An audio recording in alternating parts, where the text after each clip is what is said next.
Esta semana, en Vaticano, nos centramos en el Papa San Juan Pablo II y en su difunto director de comunicaciones Joaquín Navarro Valls, cuyo último libro ha sido publicado recientemente. Escuchamos a uno de los organizadores del próximo Congreso Eucarístico Internacional que se celebrará en Quito, Ecuador, hablando de los preparativos en curso para este acontecimiento determinante para la Iglesia en América Latina. Y les invitamos a explorar con nosotros el Museo de la Radio Vaticano, que presenta más de 90 años de historia de la radiodifusión de la Iglesia. Todo esto y mucho más, a continuación, en Vaticano.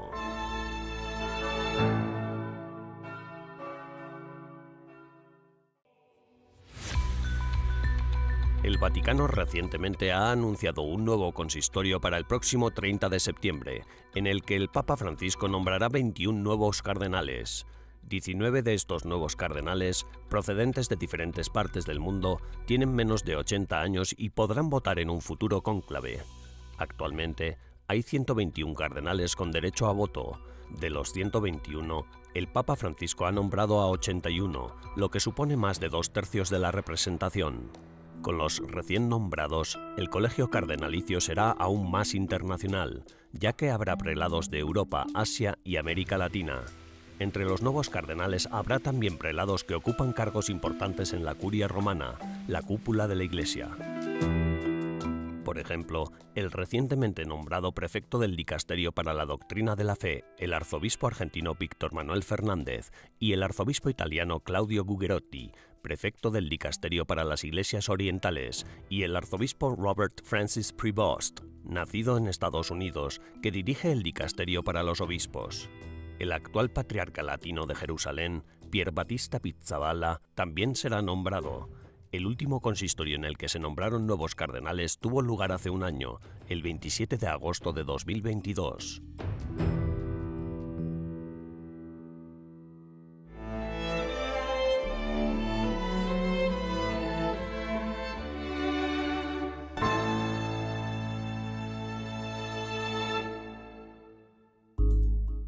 El Papa Francisco designó a los 364 nuevos miembros que tendrán derecho a voto en el próximo sínodo de octubre. Por primera vez, los religiosos y laicos tendrán derecho a voto. La Asamblea General estará formada por más de 400 personas. El Santo Padre pidió que se propusieran 5 consagradas y 5 consagrados para el sínodo.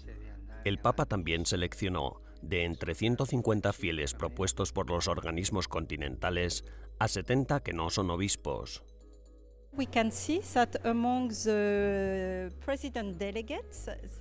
Entre los delegados de la presidencia que tienen la función de asistir al presidente, que es el Papa, en esta ocasión, por primera vez, no habrá obispos, sino 2 mujeres. Porque aunque vemos el sínodo como el sínodo de los obispos, ahora se ha conectado a un proceso que ha implicado y seguirá implicando a todo el pueblo de Dios. El cardenal Marc Ouellet, el cardenal Luis Ladaria Ferrer y el cardenal Óscar Rodríguez Madariaga son algunos de los cardenales seleccionados por el Papa para asistir a la Asamblea Sinodal. El antiguo prefecto de la Congregación para la Doctrina de la Fe, el cardenal alemán Gerhard Ludwig Müller, también está en la lista del Papa, al igual que el arzobispo de Chicago, el cardenal Blaise Cupich. En total, Francisco seleccionó personalmente a 120 delegados. Por su parte, la Conferencia Episcopal de Estados Unidos ha elegido al cardenal Timothy Michael Dolan, de Nueva York, entre otros, para participar en el sínodo. Además, más de 50 mujeres participarán como miembros con derecho a voto en la Asamblea Sinodal prevista del 4 al 29 de octubre. No funcionamos como un parlamento, esto no funciona así. Hablamos tanto de fidelidad al Espíritu Santo como de comunión. Estamos al servicio de la comunión.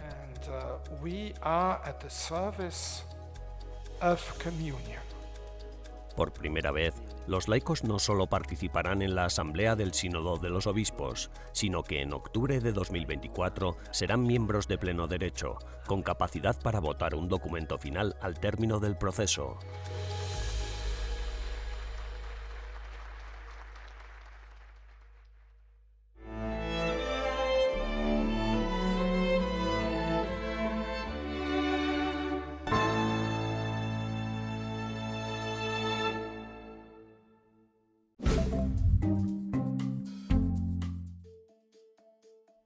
Hola y bienvenidos a las novedades del Vaticano de esta semana, las noticias más relevantes del Santo Padre y del Vaticano. El Vaticano anunció la creación de una comisión para investigar y catalogar las historias de mártires cristianos del tercer milenio. En una carta, el Papa Francisco ha escrito que ha establecido una comisión de nuevos mártires, testigos de la fe, dentro del Dicasterio para las Causas de los Santos. La tarea de la comisión será crear un archivo de las vidas de los mártires cristianos, tanto católicos como no católicos, asesinados en el último cuarto de siglo. El Papa Francisco también señaló que no está modificando el derecho canónico sobre el reconocimiento formal del martirio en la Iglesia Católica, sino que quiere que los testimonios de los asesinados por ser cristianos estén al lado de los mártires reconocidos oficialmente por la Iglesia. El Papa Francisco se reunió con el expresidente estadounidense Bill Clinton en una audiencia privada en la residencia papal Casa Santa Marta. La delegación de Clinton incluía a varios estadounidenses prominentes, entre ellos Alex Soros, de la Open Society Foundations. En un correo electrónico, la oficina de prensa de la Santa Sede describió el encuentro como una audiencia privada con Clinton y su delegación. La oficina facilitó el acceso a fotografías del encuentro, pero no proporcionó ninguna otra información. El Santo Padre renovó su llamamiento al diálogo en Tierra Santa y a la paz y a la reconciliación entre israelíes y palestinos. Francisco respondía así a las recientes tensiones surgidas en Cisjordania. El ejército israelí llevó a cabo una operación militar para confiscar y destruir armas en un campo de refugiados. Como reacción a la operación israelí, 7 personas resultaron heridas, 3 de gravedad, en un atentado con embestida de coche en Tel Aviv, Israel.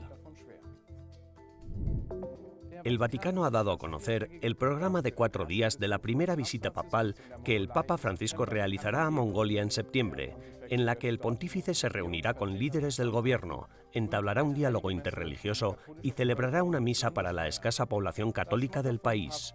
El lema del viaje del Papa Francisco es «Esperando juntos». El pontífice llegará a Ulan Bator, la capital del país, en la mañana del viernes 1 de septiembre y regresará a Roma el 4 de septiembre. Gracias por acompañarnos durante las novedades del Vaticano de esta semana. Rudolf Gehrig para EWTN Vaticano. Für EWTN aus Rom, Ihr Rudolf Gehrig.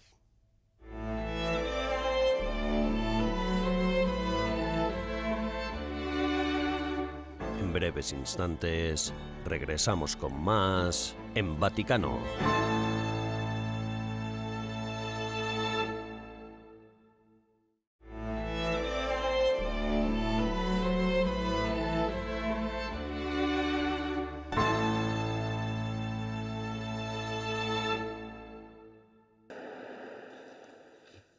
Papa lúcido, El Papa está lúcido, extraordinariamente sereno, está extraordinariamente sereno, con la lógica dificultad relativa para respirar.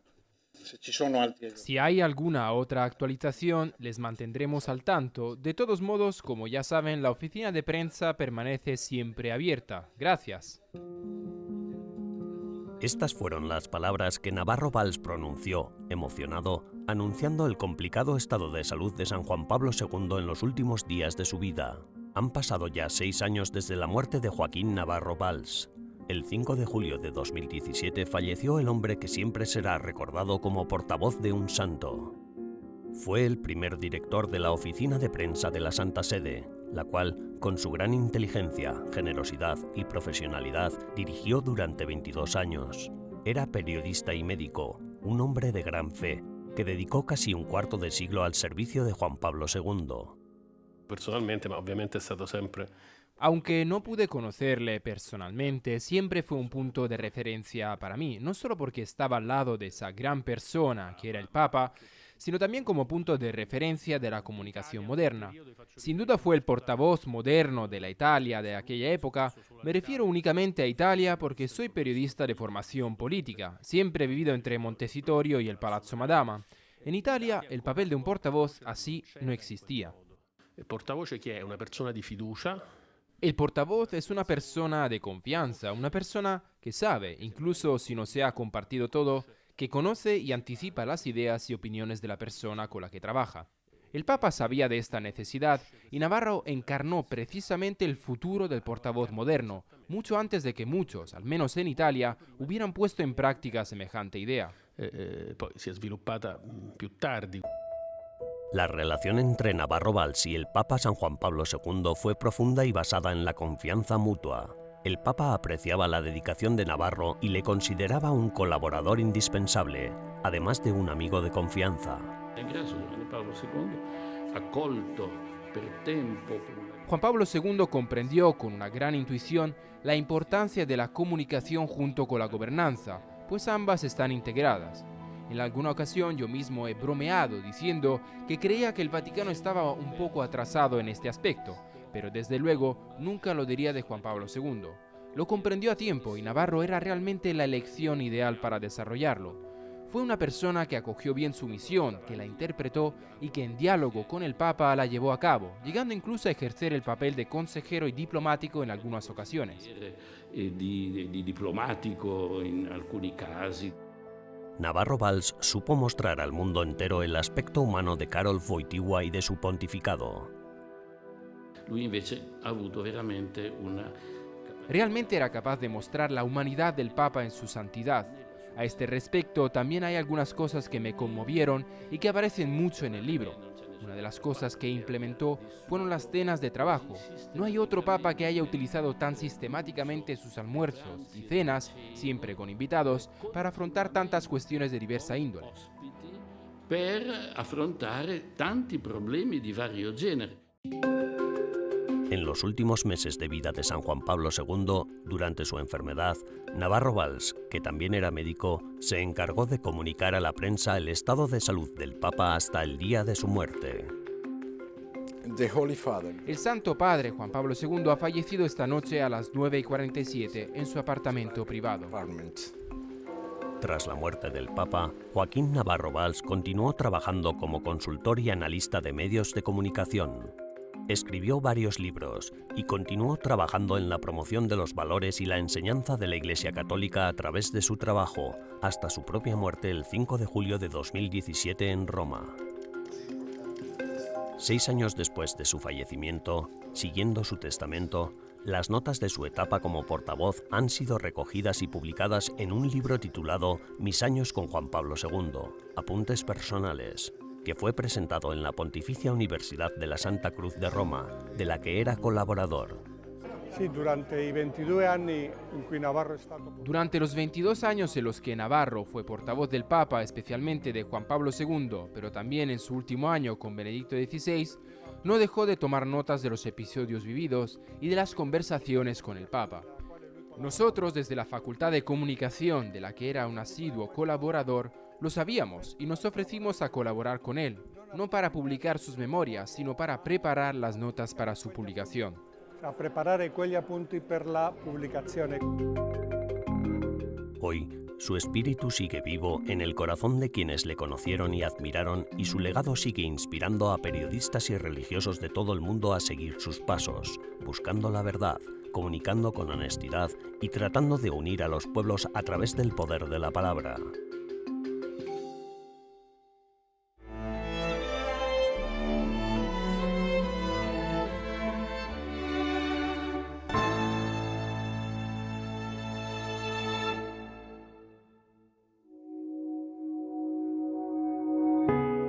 Del 8 al 15 de septiembre de 2024 se celebrará en Quito, Ecuador, el 53 Congreso Eucarístico Internacional.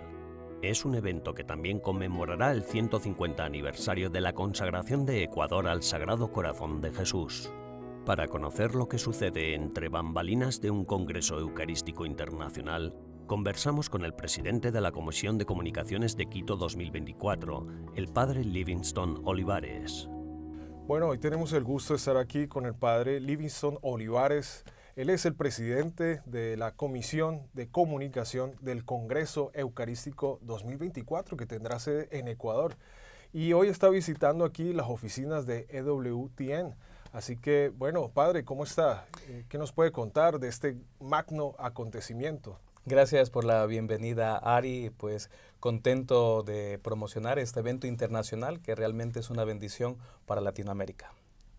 Bueno, nosotros también estamos muy contentos de tenerlo por acá, además porque nos va a contar detalles, ¿no?, de cómo se está preparando este evento. Bueno, desde que el Papa Francisco ha nombrado a Ecuador como sede del 53 Congreso Eucarístico Internacional, pues ya todas las comisiones estamos trabajando. Para nosotros, como nos dicen los representantes del Comité Pontificio de aquí de Roma, ya empezó el Congreso. Entonces hemos venido trabajando.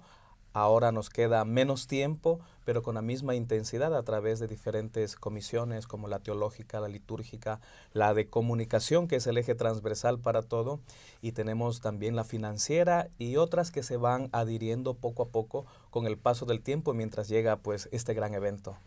Bueno, la comisión de comunicación es importante, porque la comunicación es evangelización, ¿verdad? Claro que sí, de hecho aprovecho la oportunidad, gracias por este espacio también que nos ayuda pues a promocionar este evento internacional.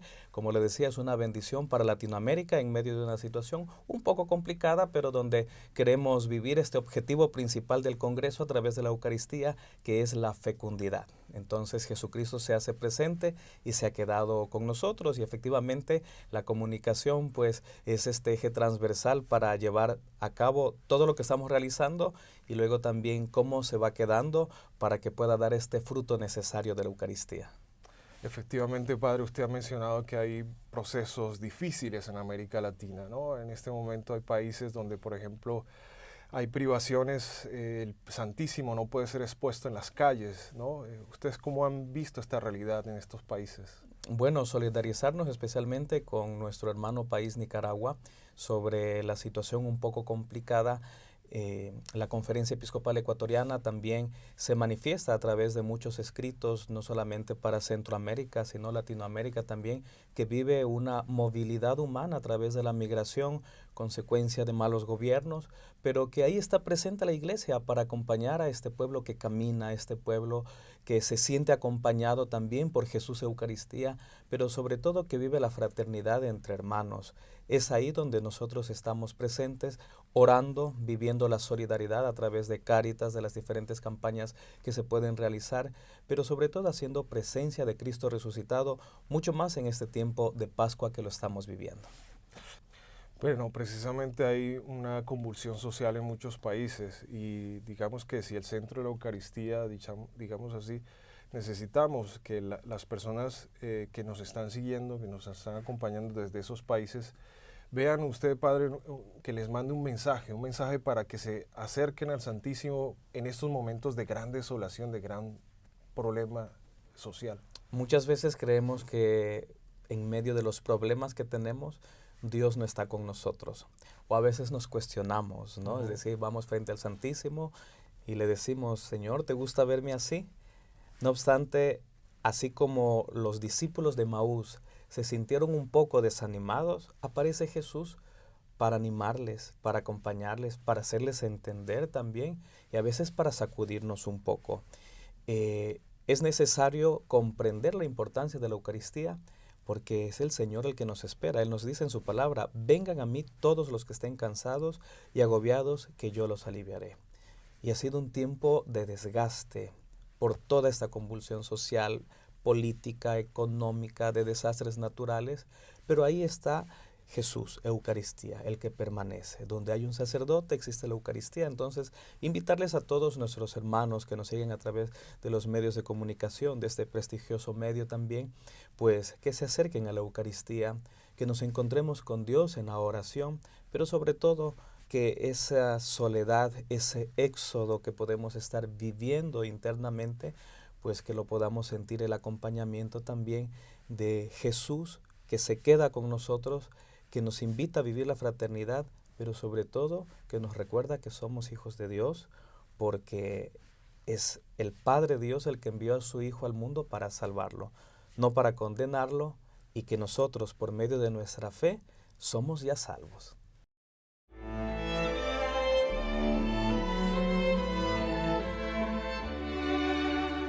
Tras una breve pausa, regresamos con más en Vaticano.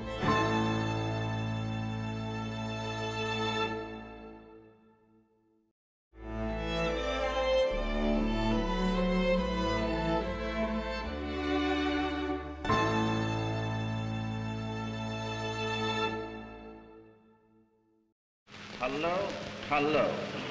Hola, hola. It is my very great honor and privilege to announce to you. Es para mí un gran honor y un privilegio anunciarles que dentro de muy pocos momentos el Sumo Pontífice, Su Santidad Pío XI, inaugurará la emisora de radio del Estado de la Ciudad del Vaticano. Of the state of the Vatican City.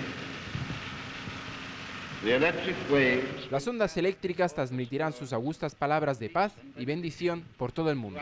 all the world. Estas fueron las palabras pronunciadas por Guglielmo Marconi, el científico al que se atribuye la invención de la radio, durante la inauguración de la radio del Papa, Radio Vaticano, el 12 de febrero de 1931. Inmediatamente después de sus palabras, el Papa Pío XI se acercó al micrófono para pronunciar su mensaje radiofónico, dirigiéndose a los fieles de todo el mundo. Lo hizo en latín, la lengua universal de la Iglesia Católica. Quanto preziosiorum thesaurum gestatis, tanto diligenziorem adipeatis custodiam. Solo 2 años más tarde, el Papa Pío XI y Guglielmo Marconi inauguraron una nueva estación de onda corta que conectaba la Ciudad del Vaticano con el Palacio Pontificio de Castel Gandolfo. En esta ocasión, el Papa Pío XI compartió espontáneamente una reflexión que dejaría una huella imborrable en la historia. Resta tuttavia, resta intera. Sin embargo, nuestra curiosidad, nuestro deseo de saber, permanece intacto. ¿Cómo es que la mente humana ve, por así decirlo, desde su punto de vista particular? ¿Cómo mide con tanta precisión lo que el ojo no puede ver y la mano no puede alcanzar? Y que la mano non raggiunge.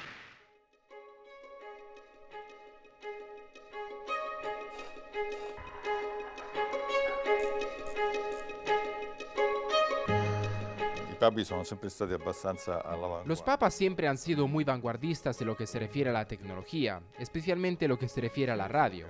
Pío XI, que deseaba vivamente la creación de Radio Vaticana, recurrió específicamente a Marconi porque era en aquella época el gran protagonista de la radiodifusión internacional.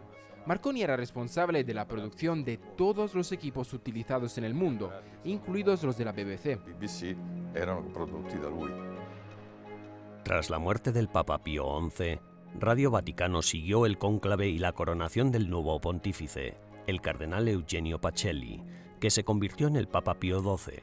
Pacelli dio un nuevo impulso a la emisora, creando una oficina dedicada exclusivamente a llegar a la gente durante el transcurso de la Segunda Guerra Mundial.